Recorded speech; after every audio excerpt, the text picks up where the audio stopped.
Imagine कीजिए, एक इंसान के शरीर का तापमान 41 डिग्री सेल्सियस तक पहुंच गया है।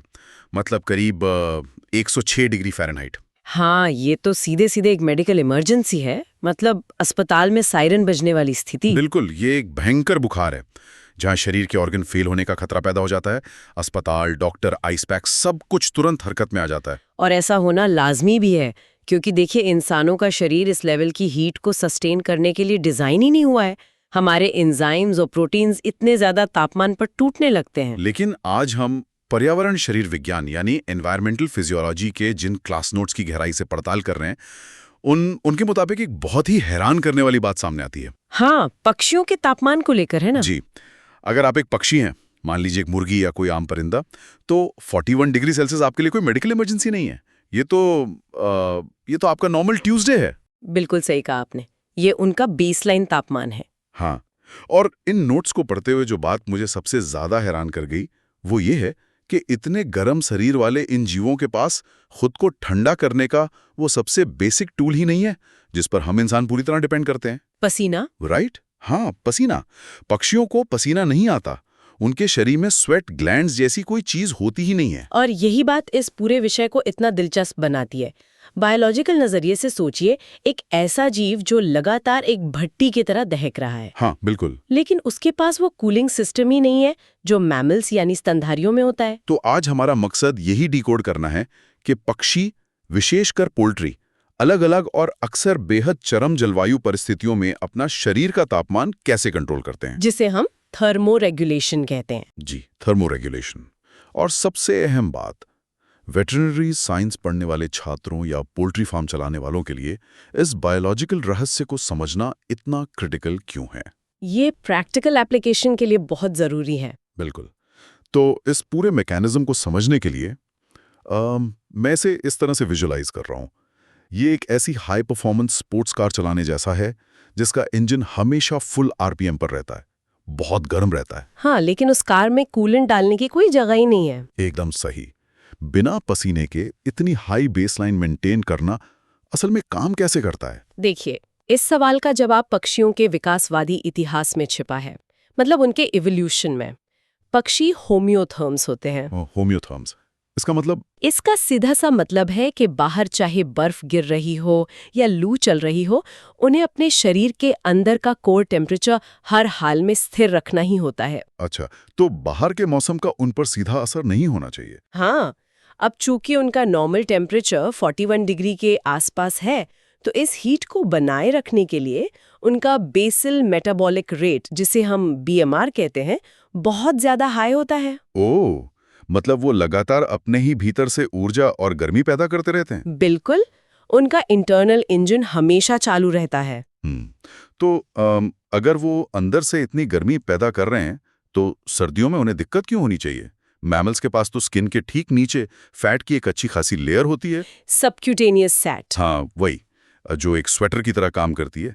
क्या पक्षियों में ऐसा कुछ नहीं होता? नहीं, उनके पास त्वचा के नीचे वसा या फैट की वैसी मोटी परत नहीं होती। सच में? बिल्कुल नहीं। हाँ, और इसका एक बहुत ही सीधा सा कारण है उड़ान। अगर पक्षी अपने शरीर पर फैट की भारी परत लेके चलेंगे, तो उनका वजन बहुत बढ़ जाएगा और वे उड़ ही नहीं पाएंगे। ओह, ये तो मैंने सोचा ही नहीं था। एवोल्यूशन ने उन्हें हल्का रखने के लिए वो फैट लेयर हटा दी। बिल्कुल, तो अब उनके पास इंसुलेशन के लिए फैट नहीं है। मतलब एक तरफ इंजन बहुत गर्म है, ऊपर से उसे ढकने के लिए कोई इंसुलेशन वाले फैट लेयर भी नहीं है। तो फिर जब कड़ाके की ठंड पड़ती है तो वे जमने से कैसे बचते हैं? उनके पास तो सिर्फ पंख होते हैं। और वो पंख ही उनका पहला और सबसे बेहतरीन डिफेंस मैकेनिज्म है। अच्छा, वो कैसे काम करते हैं? ठंड के मौसम में आपने अक्सर देखा होगा कि पक्षी गोल मटोल से दिखते हैं। वो असल में अपने पंखों को फुला लेते हैं। इसे प्लूमेज का इस्तेमाल करना कहते हैं। हाँ, मैंने देखा है। सर्दियों में कबूतर एकदम बॉल जैसे बन जाते हैं। बिल्कुल, जब वे पंखों को फुलाते हैं तो उन पंखों के बीच में हवा की एक मोटी परत ट्रैप हो जाती है, यानी कैद हो जाती है। और क्योंकि हवा ऊष्मा की कुचालक है, मतलब एक पुअर कंडक्टर ऑफ हीट है, तो शरीर की गर्मी बाहर नहीं जा पाती। एकदम सही पकड़ा आपने। वो फंसी हुई हवा एक बेहतरीन थर्मल इंसुलेटर बन जाती है। अरे वाह। शरीर की गर्मी बाहर की ठंडी हवा में कन्वेक्शन के जरिए नहीं जा पाती। जी। लेकिन अगर तापमान बहुत ज्यादा गिर जाए, जहाँ सिर्फ पंखों से काम ना चले। तब क्या होता है? तब शरीर एक दूसरे गियर में शिफ्ट होता है, जिसे शिवरिंग थर्मोजेनेसिस कहते हैं। यानी गर्मी पैदा करने के लिए कांपना। लेकिन पक्षी जब कांपते हैं तो क्या वे हमारी तरह ही अपनी नॉर्मल मांसपेशियों का इस्तेमाल करते हैं? उनका सिस्टम थोड़ा ज्यादा एडवांस्ड है। पक्षियों के पास उड़ने के लिए बहुत ही भारी और विकसित पेक्टोरलिस मसल्स होती हैं। मतलब उनकी छाती की मांसपेशियां? हाँ, इसके अलावा उनके पैरों की मांसपेशियां भी होती हैं। जब बहुत ठंड होती है तो वे इन मसल्स को बहुत तेजी से सिकोड़ते हैं। अच्छा, और उस सिकोड़न से गर्मी पैदा होती है? बिल्कुल। इस मस्कुलर एक्टिविटी से जो एनर्जी पैदा होती है वो सीधे हीट में कन्वर्ट हो जाती है। इसके साथ ही वे कुछ व्यावहारिक तरीके भी अपनाते हैं। व्यावहारिक तरीके जैसे क्या? जैसे अपने सिर को पंखों के अंदर छिपा लेना ताकि शरीर का कम से कम हिस्सा बाहर की ठंडी हवा के संपर्क में आए। हाँ, मैंने बतखों को ऐसा करते देखा है। वो अपनी चोंच पंखों में घुसा लेती हैं। बिल्कुल। या फिर एक साथ झुंड में सट कर बैठना, जिसे हडलिंग कहते हैं। इससे वो एक दूसरे के शरीर की गर्मी का फायदा उठाते हैं। चलिए, पंखों से गर्मी बचाना और कांपकर गर्मी पैदा करना तो समझ आता है, लेकिन मेरे दिमाग में एक तस्वीर अटक गई है। जी। आपने पैरों का जिक्र किया था। हाँ, पैरों की मांसपेशियां। मान लीजिए एक बत्तख या कोई सीगल बर्फ से जमी हुई झील पर खड़ा है। उसके शरीर पर वो पंख हैं, लेकिन उसके पैर तो बिल्कुल नंगे होते हैं। उनमें ना फैट है ना पंख हैं। बिल्कुल सही। तो लॉजिक के हिसाब से तो उसके शरीर की सारी गर्मी उन नंगे पैरों के जरिए कंडक्शन से सीधे बर्फ में लीक हो जानी चाहिए। उन पक्षियों के पैरों में फ्रॉस्ट बाइट क्यों नहीं होता? वो जम को टूट क्यों नहीं जाते? मैं बता रही हूँ, ये इस पूरे विषय का सबसे शानदार हिस्सा है। इसे फिजियोलॉजी की भाषा में counter current heat exchange mechanism कहते हैं। काउंटर करंट, ये क्या होता है? पक्षियों के नंगे पैरों में खून की नसों की जो प्लम्बिंग होती है ना, वो अपने आप में एक मास्टरपीस है। प्लम्बिंग? वो कैसे काम करती है? इसे ऐसे विजुलाइज कीजिए। दिल से जो गर्म खून धमनियां यानी आर्टरीज के जरिए पैरों की तरफ नीचे जा रहा होता है। हाँ, गर्म खून नीचे जा रहा है। वो उन शिराओं यानी वेन्स के बिल्कुल समानांतर एकदम सट कर बहता है, जो पैरों से ठंडा खून वापस शरीर के कोर की तरफ ऊपर ला रही होती हैं। अच्छा, मतलब जाने वाली और आने वाली नसें एकदम चिपकी हुई हैं। हाँ। ये नसें एक दूसरे से इतनी चिपकी होती हैं कि एक तरह का हीट ट्रांसफर शुरू हो जाता है। एक मिनट। तो मतलब गर्म खून पैरों के एकदम निचले हिस्से यानी बर्फ को छूने से पहले ही अपनी गर्मी बगल वाली उस नस को दे देता है, जो ठंडा खून लेकर ऊपर जा रही है। बिल्कुल। ये तो एक तरह का शॉर्ट सर्किट हो गया। आपने इसे बहुत सही तरीके से समझा। नीचे जाने वाला गर्म आर्टेरियल ब्लड अपनी हीट वापस लौट रहे ठंडे वेनस ब्लड को ट्रांसफर कर देता है। ओह, तो पैर के एकदम नीचे तक गर्म खून पहुंचता ही नहीं है? नहीं पहुंचता। इसका नतीजा ये होता है कि जब तक खून पक्षी के पंजे के निचले हिस्से तक पहुंचता है, तब तक उसका तापमान गिरकर 0 से 5 डिग्री सेल्सियस तक आ चुका होता है। यार, ये सच में माइंड ब्लोइंग है। मतलब उनके पैरों का तापमान लगभग उस बर्फ के तापमान के बराबर हो जाता है जिस पर वे खड़े हैं। बिल्कुल।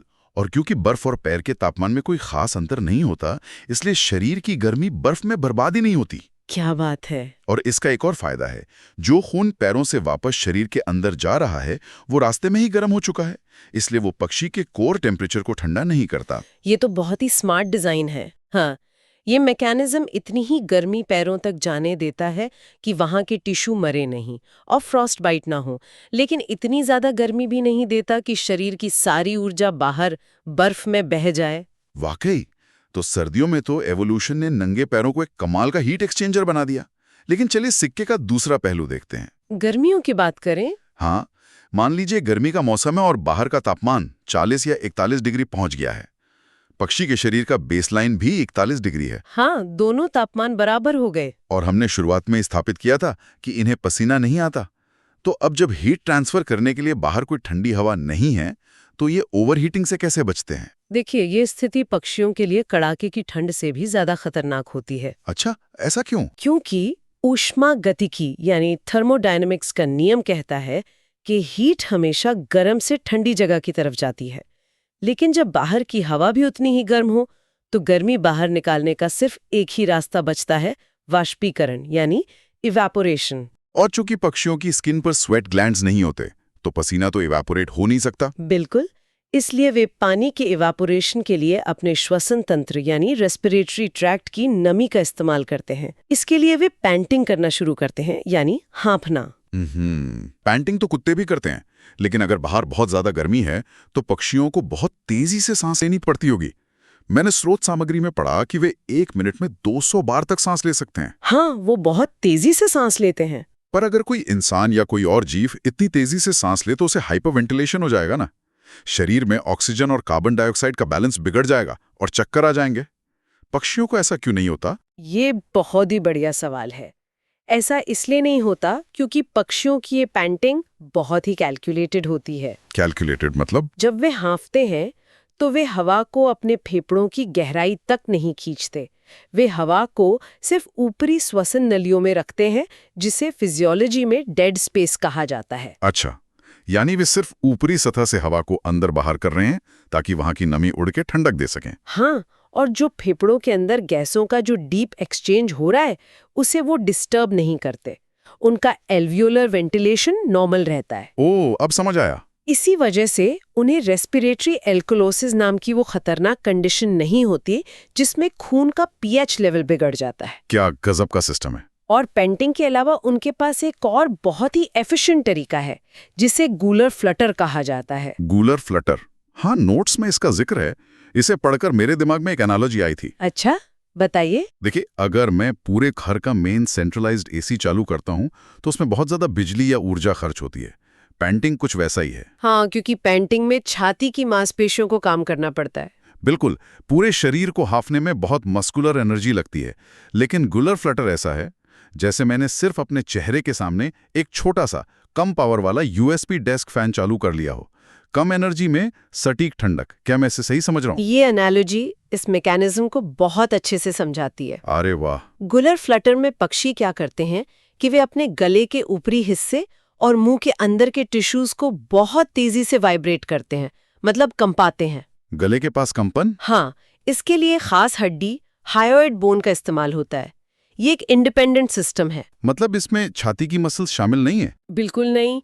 इसमें छाती की बड़ी मांसपेशियों को मेहनत नहीं करनी पड़ती, इसलिए बहुत कम ऊर्जा खर्च होती है। लेकिन गले के पास हवा का फ्लो इतना तेज हो जाता है कि वहां से नमी तेजी से वाष्पित होती है और सीधे दिमाग की तरफ जाने वाले खून को ठंडा करती है। डेस्क फैन वाला लॉजिक काम कर गया। बहुत ही स्मार्ट। और गर्मी के मौसम में उन नंगे पैरों का क्या होता है? क्या वे भी किसी काम आते हैं? बिल्कुल आते हैं। जो पैर सर्दियों में हीट एक्सचेंजर का काम कर रहे थे, वे गर्मी में बेहतरीन रेडिएटर बन जाते हैं। रेडिएटर? वो कैसे? जब बाहर बहुत गर्मी होती है तो पक्षी के शरीर में वैज़ोडाइलेशन होता है, मतलब खून की नसें चौड़ी हो जाती हैं। अच्छा। अब शरीर अपना ज्यादा से ज्यादा गर्म खून सीधे उन नंगे पैरों की सतह तक भेजता है। चूंकि वहां कोई पंख नहीं है जो हीट को रोके, इसलिए शरीर की अतिरिक्त गर्मी सीधे बाहर हवा में रेडिएशन के जरिए निकल जाती है। ओह, और शायद इसीलिए गर्मियों में पक्षी पानी में खड़े रहना या अपने पेट को पानी में भिगोना पसंद करते हैं, जिसे नोट्स में बेली सोकिंग कहा गया है। हाँ, बिल्कुल, क्योंकि हवा के मुकाबले पानी में हीट बहुत जल्दी ट्रांसफर होती है। हाँ, पानी हवा से 20 गुना ज्यादा तेजी से हीट को कंडक्ट करता है। सही कहा। इसलिए पानी में बैठना उनके लिए एक इंस्टेंट रिलीफ का काम करता है। चलिए, ये तो हो गए नॉर्मल सर्दी गर्मी के तरीके। लेकिन जब हालात बहुत ही एक्सट्रीम हो जाएं, एक्सट्रीम हालात जैसे? मान लीजिए कोई छोटा पक्षी है और बाहर बर्फीली रात है, या फिर कोई पक्षी रेगिस्तान गए जहां दूर दूर तक पानी का नामो निशान नहीं है। हाँ, ये बहुत ही चैलेंजिंग सिचुएशन है। ऐसे में ये साधारण तरीके तो काम नहीं करेंगे ना। तब वे सर्वाइवल के लिए क्या करते हैं? नोट्स में टॉर्पर नाम की एक चीज का जिक्र है। हाँ, टॉर्पर। जब मौसम इतना एक्सट्रीम हो कि सामान्य तरीके फेल हो जाएं, तो कुछ छोटे पक्षी जैसे हमिंग बर्ड्स फैकल्टेटिव हाइपोथर्मिया और टॉर्पर का सहारा लेते हैं। ये कैसे काम करता है? जब रात में बहुत ठंड होती है और उनके पास ऊर्जा पैदा करने के लिए खाना नहीं होता, तो वे जानबूझकर अपने शरीर का तापमान एकदम से गिरा लेते हैं, कभी-कभी 10 डिग्री सेल्सियस से भी नीचे। 10 डिग्री से नीचे? हाँ, उनकी दिल की धड़कन और सांसें धीमी होकर 1 या 2 प्रति मिनट रह जाती हैं। वे अपने मेटाबॉलिज्म को लगभग बंद कर देते हैं ताकि वे किसी तरह वो रात निकाल सकें। रुकिए 1 मिनट। शरीर का तापमान गिराना, मेटाबॉलिज्म धीमा करना और सांसें कम कर देना। हाँ, ये तो भालुओं के हाइबरनेशन की टेक्स्ट बुक डेफिनेशन है। आप तो बस हाइबरनेशन को एक नया फैंसी नाम दे रही हैं, टॉर्पर। सुनने में ऐसा लग सकता है कि दोनों एक ही चीज है, लेकिन बायोलॉजिकल और केमिकल स्तर पर ये दोनों बिल्कुल अलग प्रक्रियाएं हैं। अच्छा। क्या फर्क है दोनों में? देखिए, हाइबरनेशन सर्दियों के दौरान हफ्तों या महीनों तक चलने वाली एक लंबी और गहरी नींद है। और सबसे बड़ी बात, भालू जैसे जानवर जो हाइबरनेट करते हैं, उनके शरीर में ब्राउन फैट के एक बड़ा भंडार होता है। ब्राउन फैट, ये नॉर्मल फैट से अलग है क्या? हाँ, ये ब्राउन फैट एक खास तरह का फैट है जो जागने के समय सीधे गर्मी पैदा करता है, बिना कांपे। ओह, तो पक्षियों के पास वो ब्राउन फैट नहीं होता? नहीं, पक्षियों के पास वो ब्राउन फैट नहीं होता और टॉपर महीनों तक नहीं चलता। ये अक्सर सिर्फ एक रात के लिए होता है। अच्छा, सिर्फ रात भर के लिए? हाँ, और सबसे बड़ा अंतर ये है कि जब सुबह होती है और पक्षी को टॉपर से बाहर आना होता है, तो उसे अपना शरीर वापस 10 डिग्री से 41 डिग्री तक लाना होता है। और ब्राउन फैट तो है नहीं उनके पास? बिल्कुल। तो उन्हें ये काम सिर्फ और सिर्फ बहुत ही इंटेंस तरीके से कांपकर यानी शिवरिंग के जरिए करना पड़ता है। बाप रे, इसमें तो बहुत ऊर्जा लगती होगी। बहुत ज्यादा। ये उनके लिए एक बहुत ही खतरनाक और भयानक ऊर्जा खर्च करने वाली प्रक्रिया होती है। अगर उनके पास कांपने भर की एनर्जी नहीं बची है, तो वे टॉपर से कभी बाहर नहीं आ पाते। ओह, तो टॉपर एक तरह से मौत के मुंह तक जाके वापस लौटने जैसा है। ये तो बहुत रिस्की है। हाँ, ये उनका आखिरी हथियार है। और रेगिस्तान में क्या होता है? वहां तो पानी बचाना ही सबसे बड़ा खेल है। इनमें पक्षी फैकल्टेटिव हाइपरथर्मिया अपनाते हैं। हाइपरथर्मिया मतलब शरीर का तापमान बढ़ाना? हाँ, सोचिए अगर रेगिस्तान में तापमान 45 डिग्री है और पक्षी खुद को 41 डिग्री पे रखने के लिए लगातार पैंटिंग करेगा, तो उसका सारा पानी वाष्प बनकर उड़ जाएगा। और वो डिहाइड्रेशन से मर जाएगा? बिल्कुल। इसलिए वो पानी बचाने के लिए दिन के समय अपने शरीर का तापमान सुरक्षित रूप से बढ़ने देते हैं, मान लीजिए 43 या 44 डिग्री तक। मतलब वो हीट को बर्दाश्त कर लेते हैं ताकि पानी ना खर्च हो? हाँ, जब शरीर और बाहर के तापमान में अंतर कम हो जाता है, तो बाहर की गर्मी शरीर में कम आती है और उन्हें खुद को ठंडा करने के लिए अपनी कीमती पानी का इस्तेमाल नहीं करना पड़ता। यार, ये तो एवोल्यूशन का एक अलग ही लेवल है ना? प्रकृति ने उन्हें बहुत ही बेहतरीन तरीके से डिजाइन किया है। बिल्कुल। अब तक हमने ये समझा कि ये जंगली पक्षी एक्सट्रीम कंडीशंस में सरवाइव कैसे करते हैं, लेकिन अब मुझे इन क्लास नोट्स का सबसे प्रैक्टिकल और जरूरी हिस्सा समझना है। पोल्ट्री मैनेजमेंट वाला हिस्सा। हाँ, अगर हम इस पूरे विज्ञान को वेटरनरी स्टूडेंट्स और पोल्ट्री फार्मिंग के नजरिए से देखें, क्योंकि फार्म में तो पक्षी को सिर्फ सरवाइव नहीं करना है, उसे तो ग्रो करना है। बिल्कुल सही जगह पॉइंट किया आपने। यही पोल्ट्री मैनेजमेंट का सबसे बड़ा नियम है। मतलब जंगली पक्षी तो अपनी सारी ऊर्जा सिर्फ जिंदा रहने में लगा देता है। हाँ, लेकिन एक पोल्ट्री फार्म में अगर एक मुर्गी अपनी आधी ऊर्जा सिर्फ कांपने में या पैंटिंग करने में खर्च कर देगी, तो वो ऊर्जा उसके शारीरिक विकास, मांस बनने या अंडे देने में कैसे लगेगी? सही बात है, फिर तो फार्मर का नुकसान हो जाएगा। बिल्कुल। इसीलिए वेटरनरी साइंस में थर्मोन्यूट्रल जोन या TNZ सबसे महत्वपूर्ण कॉन्सेप्ट है। थर्मोन्यूट्रल जोन यानी तापमान का वो दायरा जहां पक्षी को न तो गर्मी पैदा करने के लिए कांपना पड़े और न ही ठंडा रहने के लिए हाँपना पड़े। एकदम सही। ये वो कंफर्ट जोन है जहां पक्षी की बेसल मेटाबॉलिक रेट सबसे कम होती है और उसकी सारी ऊर्जा उसके विकास और उत्पादन में लगती है। मतलब फार्म का तापमान हमेशा इसी जोन में रहना चाहिए। हाँ, एक पोल्ट्री मैनेजर या वेटरनेरियन का मुख्य काम ही यही है कि फार्म का पर्यावरण हमेशा इस TNZ के अंदर रहे। अगर हम छोटे चूजों की बात करें, जिन्हें नोट्स में नियोनेट्स कहा गया है, उनके लिए ठंड कितनी खतरनाक हो सकती है? क्योंकि उनका शरीर तो बहुत छोटा होता है। छोटे चूजों के लिए कोल्ड स्ट्रेस बहुत ही जानलेवा होता है। इसका कारण है उनका surface area to volume ratio. इसे थोड़ा आसान भाषा में समझते हैं। Surface area to volume ratio मतलब? जैसे अगर एक कप में गर्म चाय है और एक बड़े जग में गर्म चाय है। हाँ, बताइए। कप की चाय जल्दी ठंडी होगी क्योंकि उसका वॉल्यूम कम है, लेकिन हवा के संपर्क में आने वाला सरफेस एरिया ज्यादा है। बेहतरीन उदाहरण। छोटे चूजे उसी छोटे कप की तरह हैं।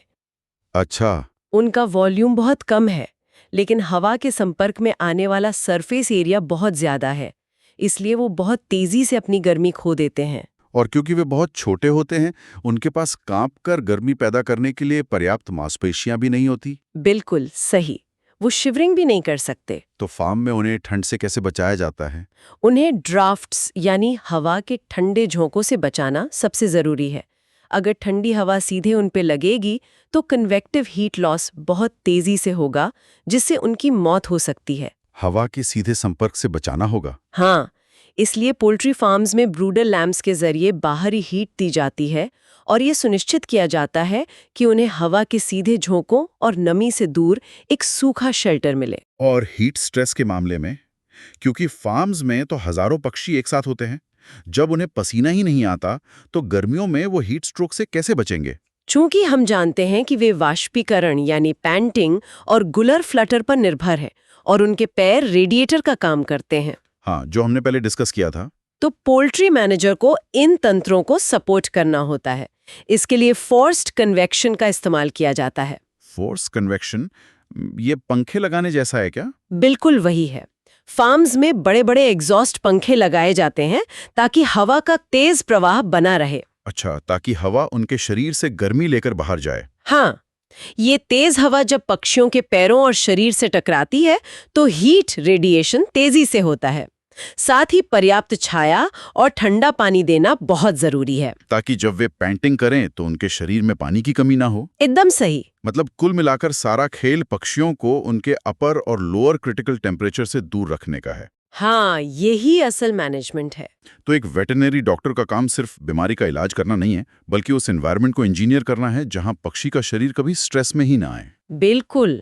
अगर आप एक पक्षी की थर्मोडायनामिक्स को समझ लेते हैं तो आप उसकी प्रोडक्टिविटी, स्वास्थ्य और उसके पूरे जीवन चक्र को बेहतर बना सकते हैं। ये बहुत ही गहरी बात है। पसीने की ग्रंथियों न होने की जो कमी शुरू में एक बहुत बड़ी समस्या लग रही थी, उसने असल में पक्षियों को हीट मैनेजमेंट का उस्ताद बना दिया है। वाकई इस डीप डाइव ने सच में चीजों को देखने का नजरिया बदल दिया है। मुझे भी इस पे बात करके बहुत मजा आया। हमने बात शुरू की थी एक ऐसे जीव से जो 41 डिग्री पर बिना पसीने के जिंदा रहता है, और अब हम देख रहे हैं कि उनका शरीर एवोल्यूशन की कितनी कमाल की इंजीनियरिंग है। बिल्कुल, उनके पास अपनी खुद की इनबिल्ट एसी यूनिट है, डेड स्पेस वेंटिलेशन है और पैरों में ऐसा प्लम्बिंग सिस्टम है जो किसी भी मॉडर्न हीट एक्सचेंजर को मात दे सकता है। और वो ये सब बिना किसी भारी इक्विपमेंट के बहुत ही कम ऊर्जा के साथ करते हैं। और यही बात एक बहुत ही दिलचस्प सवाल खड़ा करती है। कौन सा सवाल?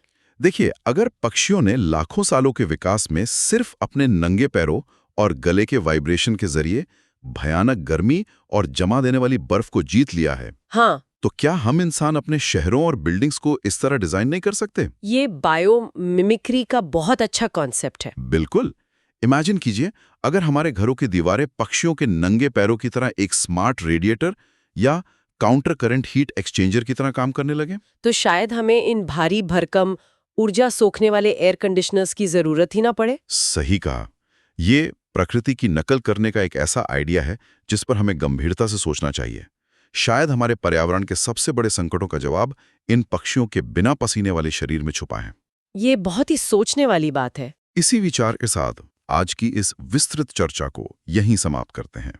सीखते रहिए और अपने आसपास की दुनिया को एक नए नजरिए से देखते रहिए।